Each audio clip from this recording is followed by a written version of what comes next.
Olá, boa tarde, ou bom dia, ou boa noite, dependendo da hora que vocês estiverem assistindo o vídeo. Meu nome é Márcio Moreto Ribeiro. Esse é o curso de Guerras Culturais e Polarização da Esfera Pública, do Programa de Estudos Culturais da Escola de Artes, Ciências e Humanidades da USP. Esse curso quem está oferecendo sou eu e o professor Pablo Hortelado. A gente está oferecendo ele à distância por conta da pandemia do surto de coronavírus em 2020. Essa é a 9ª aula do curso. O tema de hoje é populismo e polarização política. A gente vai cobrir um texto do Casmud e do Cristóbal Kaltwasser chamado Studying Populism in Comparative Perspective, de 2018. Eu vou tratar esse texto como texto central, que é o que conecta a questão, que é como eu vou conectar aqui na aula o tema do curso, que é a polarização, com o tema da aula, que é o populismo. Mas para tratar disso eu vou passar por alguns outros textos da literatura de populismo, em particular um livro do próprio Casmud do Kaltwasser, um livro do John Hughes e o livro clássico já do Laclau. A aula está dividida em 4 partes hoje, em algum lugar aqui da tela vai aparecer a organização da aula. Primeiro eu vou cobrir os conceitos centrais do tema do populismo, depois as formas de mobilização populista, a relação do populismo com a democracia e, por fim, a relação do populismo com a polarização, que é onde a gente vai pegar o texto principal aí do dia.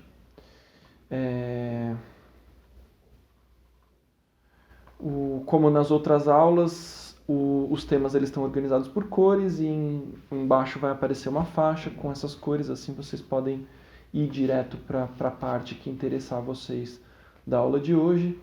E na descrição também vai ter a divisão por temas com os seus respectivos momentos em que eu começo cada parte dela. Então vamos começar pelos conceitos centrais do populismo. Então a abordagem que a gente vai seguir aqui na linha do Casmud e do Kaltwasser é uma abordagem que trata o populismo como uma ideologia ou uma visão de mundo ou um discurso ou um enquadramento, enfim, tem diferentes denominações para isso, mas de qualquer forma, pensem que é uma espécie de uma ideologia que considera a sociedade como separada em 2 grupos homogêneos e antagônicos. O povo, que seria puro, e as elites, que seriam corruptas, ou a elite corrupta. E que argumenta que a política deveria ser expressão da vontade popular. Essa abordagem ela é diferente, existem outras abordagens da literatura. Então, por exemplo, existe uma abordagem que trata o populismo como uma estratégia política. Existem outras abordagens que tratam o populismo como uma expressão sociocultural, como uma espécie de uma forma folclórica de se fazer política. Não, a abordagem que a gente está seguindo aqui é essa abordagem que interpreta o populismo como uma ideologia, uma visão de mundo. Tipicamente, o populismo ele é uma ideologia que eles chamam de team-centered. Ela seria estreita. Eu não sei exatamente qual é o melhor jeito de traduzir, mas diferente de uma ideologia completa como o fascismo, ou o socialismo, ou o comunismo, enfim. Normalmente o populismo está associado com outras ideologias. Então, diferente de autores, por exemplo, o Hughes, que é outro dos textos que a gente está cobrindo aqui, o Hughes, por exemplo, vai distinguir as características específicas do populismo de esquerda e do populismo de direita. A gente não vai fazer isso. O que a gente vai fazer é tentar capturar aquilo que é essencial do populismo e pensar que o populismo normalmente está associado a outras ideologias e que o populismo de esquerda ele tem características de ideologias. Por exemplo, o populismo de esquerda tipicamente está associado com o socialismo, então que aquelas particularidades da esquerda vêm dessas outras ideologias. O mesmo para o populismo autoritário, ou populismo conservador. Então aqui a gente não vai distinguir os tipos de populismo, a gente vai tentar pegar aquilo que tem em comum entre do que poderia ser chamado de populismo, tendo em mente que o populismo tem essa característica de ser, muitas vezes, auxiliar a outras ideologias. Uma crítica que é muito comum ao conceito de populismo é tratar ele como um conceito vazio, porque ele seria exageradamente amplo, em que, como se qualquer coisa coubesse dentro da denominação populismo.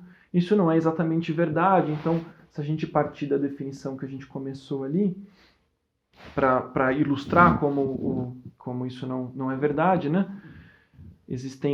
Vou tentar explicitar o que seriam os opostos do populismo. Então, o pluralismo, por exemplo, seria algo oposto ao populismo. O que é o pluralismo? O pluralismo interpreta, entende que a sociedade ela é essencialmente plural, com diversos atores, diversos grupos sociais distintos cuja especificidade precisa ser respeitada, etc. Então, o populismo, ao entender o povo como algo homogêneo, ele é não pluralista, né? Outra ideologia, se a gente quiser pensar assim, que seria oposta ao populismo, seria o elitismo, que entende que a sociedade, como o populismo, o elitismo entende a sociedade como dividida entre um povo e as elites, mas, contrário ao populismo, o elitismo ele entende que o risco é o povo, e quem deveria guiar a sociedade, quem deveria governar, seriam exatamente a elite ou as elites, né? Então o populismo ele está em oposição a essas outras visões de mundo que aparecem, sem dúvida, em formas de pensar, enfim, outras ideologias, né? Então vamos lá para cada uma das partes principais, os principais conceitos. Então são 3 os principais conceitos, né? Primeiro, a noção de povo. Então, uma porção de autores argumenta que o conceito de povo no populismo ele é propositalmente flexível, de forma exatamente a conseguir abarcar um grupo grande e heterogêneo que é interpretado de maneira homogênea, né? Então, nos textos do Laclau, por exemplo, ele fala em significante vazio. O povo seria exatamente uma construção retórica que abarcaria diferentes grupos. Isso colocado, isso claro que é importante, essa concepção de que no populismo o conceito de povo ele é flexível e ele não é bem definido e que isso é de propósito e de certa forma pode ser interpretado como de uma forma positiva, né? Porque você consegue articular grupos distintos, mas em geral quando se fala em povo, no populismo tem 3 coisas em mente. A primeira é uma concepção de soberania, né? Então de que o povo no sentido de que a população como aquela que deveria tomar as decisões, né? Que seria soberana. Às vezes no populismo, às vezes o povo é sinônimo de as pessoas comuns ou uma espécie de uma cultura popular. E às vezes o povo é interpretado como os membros de uma certa nação, né? Então são tipicamente esses, embora seja um conceito bastante flexível, tipicamente ele está abarcando essas 3 formas de conceitualização, né? Essa concepção de povo ela tem um caráter dúbio, né? Então ela é ao mesmo tempo integrativo no sentido de que ela tenta abarcar diferentes grupos, né, numa concepção só, ela homogeneiza diferentes grupos, mas ao mesmo tempo ela é divisível, né? Então tem essa tensão entre as duas coisas. Por que ela é divisível? Porque o povo, na concepção populista, é exatamente aquilo que separa um certo grupo de outro. Esse outro grupo seria exatamente a elite ou as elites, né? Pois bem, o segundo conceito que a gente precisa tratar, que está no coração aí da definição de populismo, é a elite. Então, tipicamente, a gente tem 3 concepções de elite. Então, a gente tem a elite política, a elite cultural, a elite econômica e a elite que controla a imprensa, a mídia. Tipicamente, no discurso populista ou na ideologia populista, essa elite é tratada de uma maneira homogênea, embora diferentes mobilizações populistas interpretem diferentes grupos como fazendo parte dessa elite, mas eles são construídos de maneira como se eles fossem homogêneos, né? Aqui queria fazer uma distinçãozinha breve, só para dar um contexto de exemplo, né? Como exemplo, no contexto atual, né? A gente tem dois exemplos importantes de mobilizações populistas. O primeiro que eu queria trazer aqui são os movimentos do começo dos anos 2010, que começa lá com a Primavera Árabe e vai culminar com o Occupy Wall Street.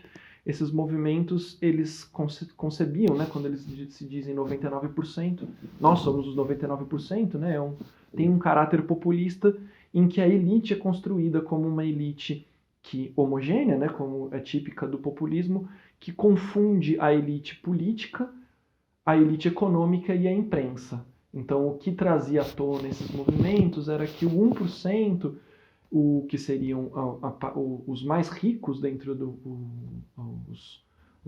os mais ricos dentre as pessoas, eles estariam corrompendo o sistema político e a imprensa. E nesse sentido, se poderia falar de uma elite de maneira homogênea que controlava e impedia que determinadas demandas sociais fossem satisfeitas. O outro exemplo, para dar aqui no outro espectro, seriam essa onda de populismo, do qual o Bolsonaro, por exemplo, é um exemplo, né, que seria esse populismo conservador autoritário.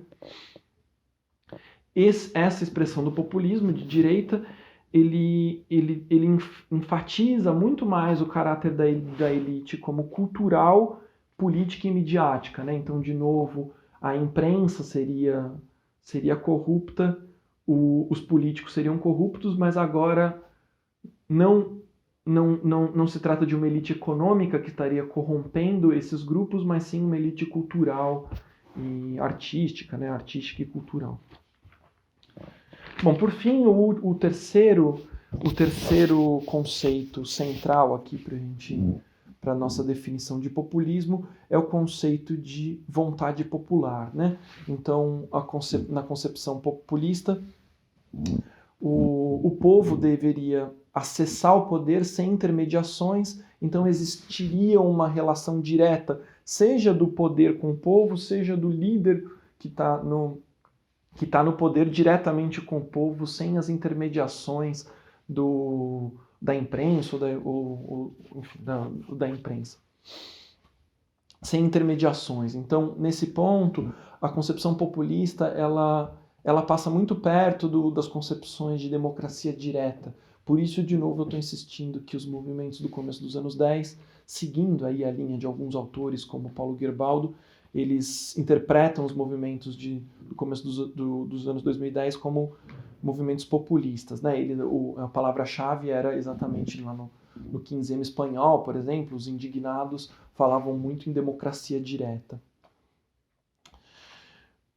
Por fim, essa ideia de vontade popular, para contrastar aqui com outras concepções de mundo, né? Então, diferente da ideia habermasiana de esfera pública, onde se valoriza a concepção de debate racional que influenciaria ou tensionaria o poder público, no populismo o que se valoriza é o senso comum. É menos o debate racional, mas aquilo que emerge do povo como senso comum, como uma espécie de uma sabedoria popular que deveria guiar os governantes. Então, é nesse sentido que quando os movimentos populistas falam que o povo é soberano, está arraigado essa ideia de vontade popular no sentido de o senso comum, a sabedoria do senso comum, né? Bom, vamos tratar um pouco então das formas de mobilização populista.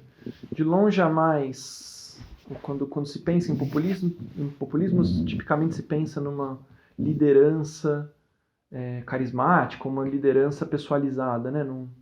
Numa pessoa, né? Essa é só uma das formas de mobilização. O populismo ele pode se expressar como uma liderança personalizada, como um movimento social ou como partido político. Então, se a gente quiser, a gente poderia imaginar aqui esquematicamente, né, que o populismo, quando ele se expressa na forma de uma liderança, ele teria uma estrutura de cima para baixo, né? Nos movimentos sociais ele tem uma estrutura de baixo para cima e o partido político seria um intermediário entre essas coisas. Então, só para exemplificar, para a gente ter algo de concreto aí para pensar esses três tipos de mobilização, imagina que no caso da liderança, por exemplo, Hugo Chávez ou Perón, ou mesmo o Bolsonaro aqui no Brasil. No caso dos movimentos sociais, eu já mencionei o Occupy Wall Street, o 15M espanhol, mas penso que pare esse último agora, né, nos Estados Unidos. Essas são mobilizações, movimentos sociais populistas. E no caso do partido político, pensa, por exemplo, o FN francês, o Front National, né? São três exemplos aqui como o populismo pode se expressar. O populismo, ele não acontece no vácuo, né? Então ele acontece sempre num certo contexto político-social, tipicamente em países onde tipicamente ele se expressa em um contexto de democracia, né? Porque o populismo está associado com eleições majoritárias, né? Quando ele se expressa em países presidencialistas, tipicamente o que floresce são lideranças personificadas, como são os nossos casos aqui no Brasil. Por exemplo, o Getúlio Vargas, o Fernando Collor de Mello e o Bolsonaro, que acho que são três exemplos de líderes populistas, né? Quando isso se dá, quando o populismo se expressa num contexto parlamentarista, é mais provável que ele se expresse como um partido político, como é o caso da FN francesa, né? Ou do Cinque Stelle, eu imagino, na Itália, enfim. E se a gente quiser tentar conectar aqui o populismo com a teoria dos movimentos sociais, a gente poderia dizer que nos contextos em que a estrutura de oportunidades políticas é restrita, então, seguindo aí a linha do teoria social do pós, né, das oportunidades políticas, quando as oportunidades políticas são restritas, é um terreno fértil para a estruturação, para o desenvolvimento de movimentos sociais populistas. Normalmente, aqui, claro, eu estou apresentando de maneira esquemática, mais para enfatizar que o populismo ele não necessariamente ele é só uma expressão de uma liderança, né, forte, mas essa apresentação esquemática, a gente pode imaginar isso de uma maneira dinâmica, né? Então, não raro a gente tem episódios populistas que atravessam essas três formas de mobilização. Então, aqui no Brasil, para dar um exemplo, sem dúvida que a gente teve uma movimentação populista ali, antipetista, em 2015, 2016, 2017. Isso impulsionou uma liderança populista em volta do presidente Jair Bolsonaro, e eventualmente o Bolsonaro pode vir a construir um partido aí que ele está, o tal da Aliança Nacional, né, que ele está tentando formar, e aí a gente teria aí os três formas de mobilização passando por esse episódio populista que a gente está vivendo hoje no Brasil.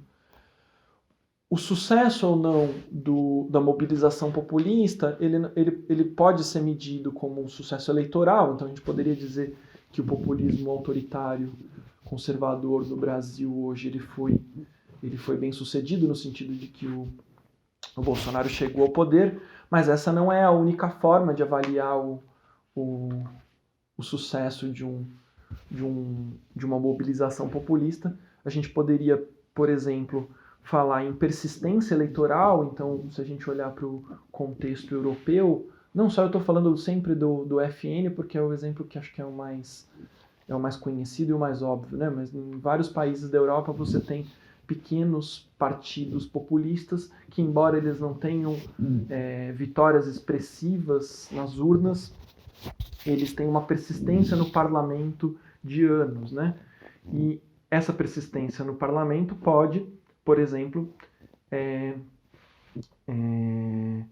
contribuir para a definição de agenda. Então, por exemplo, pode trazer para o debate público temas que estavam, por qualquer motivo, sendo marginalizados do debate.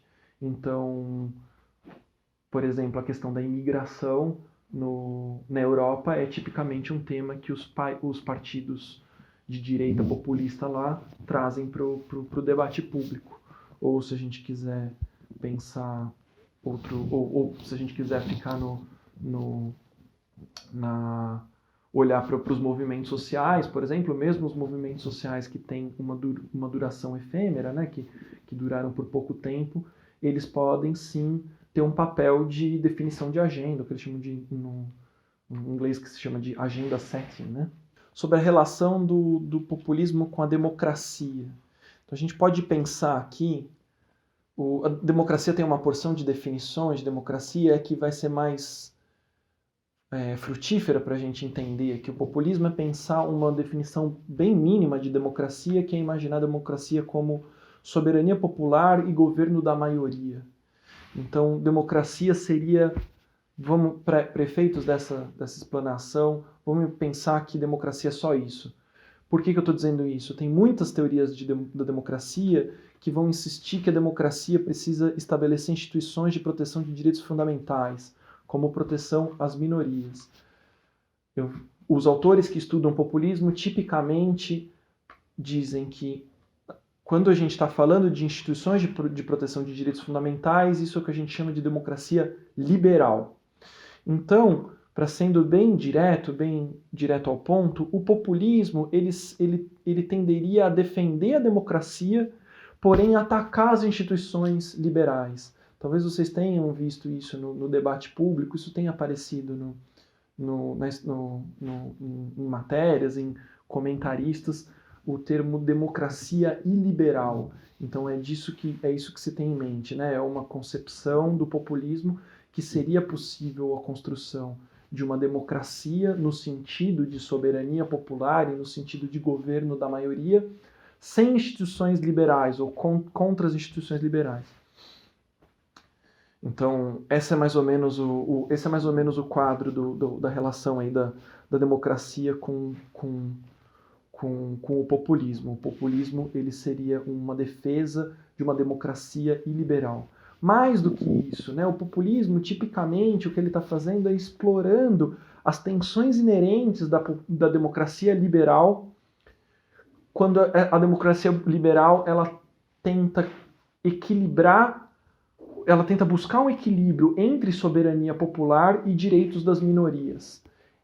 Esse equilíbrio entre soberania popular e direitos das minorias é um equilíbrio que é necessariamente tenso, é um equilíbrio que é necessariamente contraditório.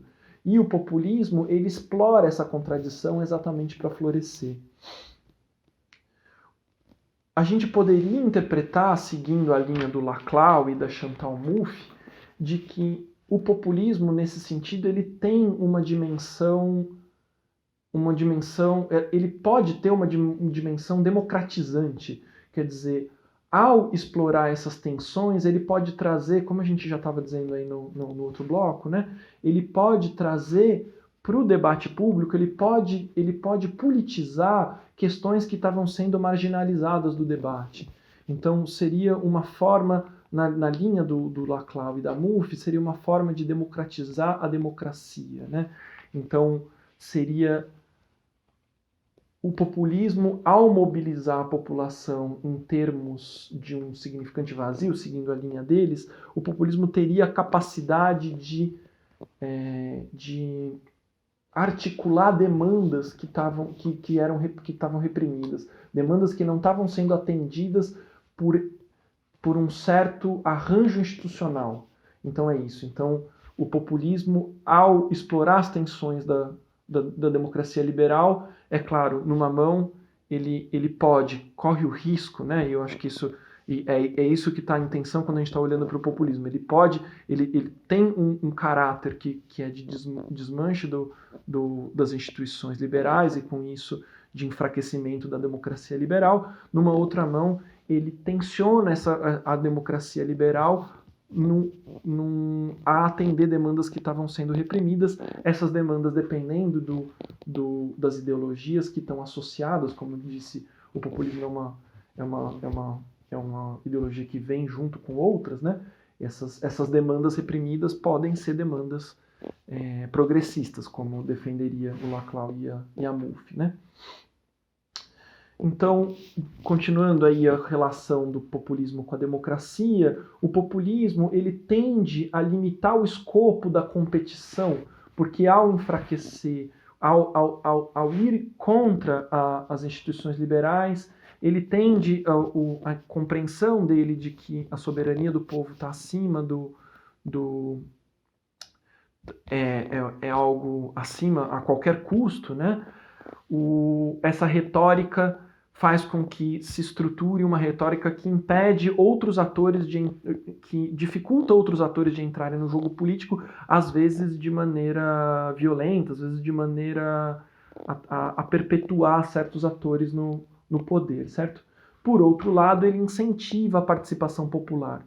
Então é nesse equilíbrio que é nesse equilíbrio, não é? É essa tensão que o populismo está jogando, né? Numa mão ele está diminuindo a competição do sistema político, por outro lado ele está incentivando a participação popular.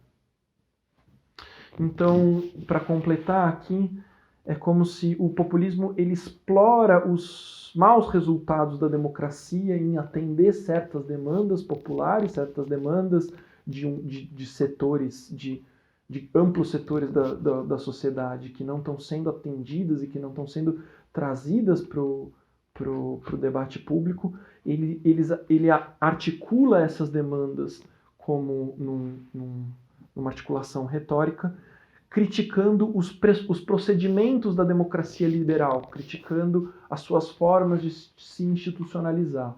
E isso, se a gente interpretar aqui o populismo de maneira pura, né, isso pode trazer, pode tensionar as instituições liberais numa direção progressista, como pode enfraquecer a democracia. Então agora, finalmente, para conectar com o tema do nosso curso, propriamente dito, a gente fez uma longa digressão sobre as definições, os conceitos centrais do populismo, como que isso se conecta com a discussão sobre polarização que a gente tem estudado aí no curso. E nessa parte é o que eu estou pegando do artigo do Casmurro e do Kaltwasser. O que eles estão tentando, não é só sobre isso o artigo, eles estão tentando conectar o populismo, que é o tema, acho que principal de pesquisa deles, com o contexto político atual, e eles estão tratando de uma espécie de um paradoxo, né? Então, o que eles estão chamando a atenção no artigo, na parte do artigo que eles falam de populismo, é que o debate público sobre o contexto atual, ele tem tanto falado sobre polarização, quanto falado sobre populismo. Porém, seguindo a linha do que a gente tem apresentado até aqui de populismo, o populismo ele lucra, na verdade, do contrário da polarização, se a gente pensar, né? É exatamente quando o sistema político ele não está conseguindo se diferenciar, quando os partidos políticos não estão conseguindo mostrar, quando eles não estão polarizados, exatamente isso, né? Quando eles não estão se diferenciando, é que surge um terreno fértil para a formação de uma articulação populista, né?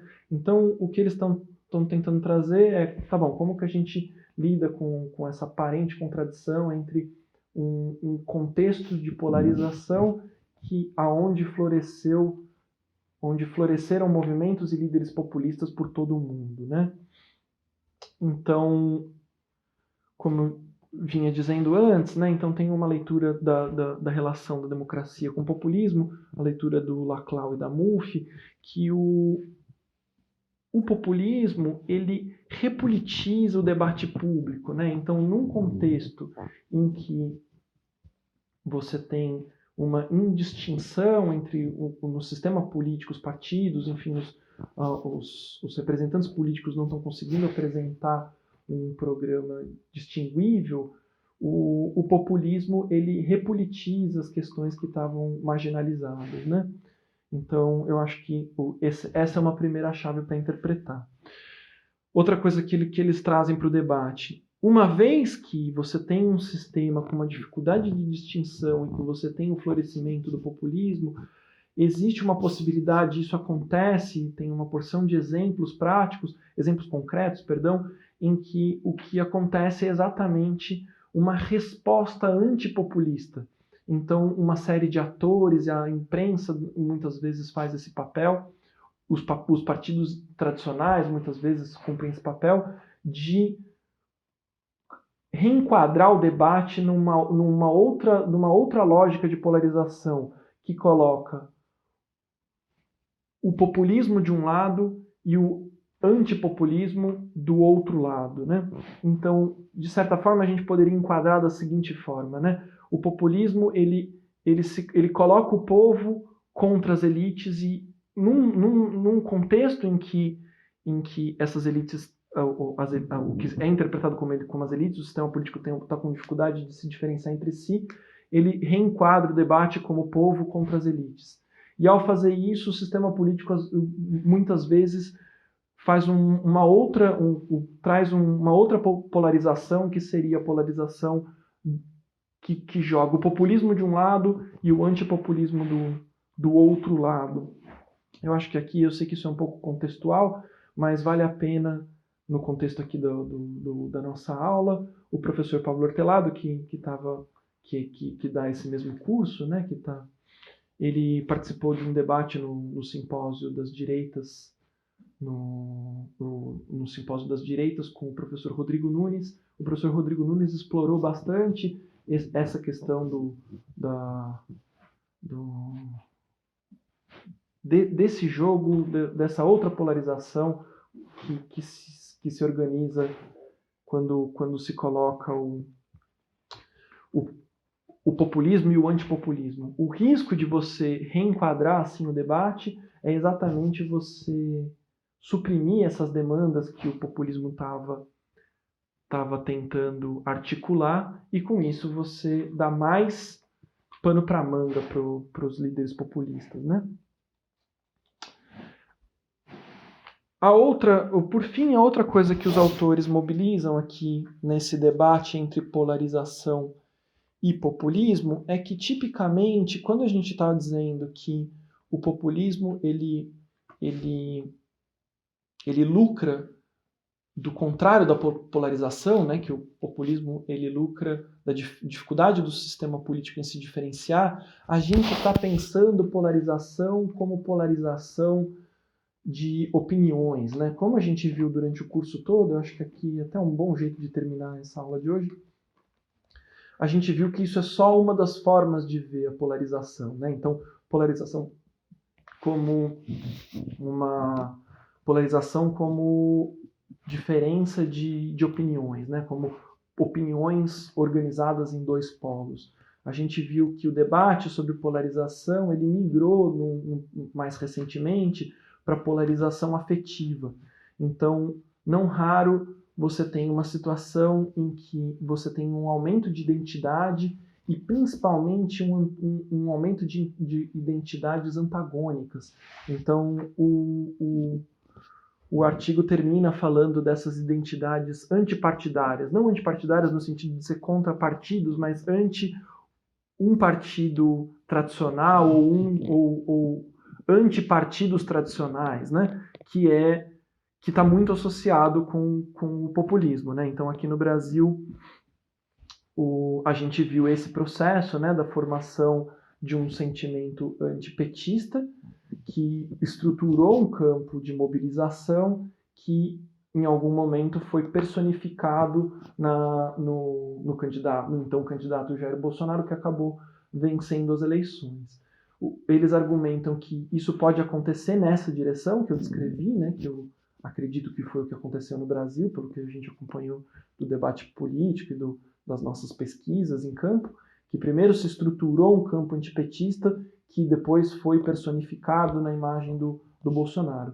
Mas não raro pode acontecer o contrário também, né? O líder populista ele articula demandas construindo uma retórica numa outra chave, e aí essa retórica, a expressão do líder populista, ele se coloca ele se apresenta ao estruturar isso como anti um partido ou anti um certo sistema de partidos que está conectado com o que a gente tem dito da própria conceitualização de populismo como uma ideologia anti-elites, né, que coloca o povo contra as elites.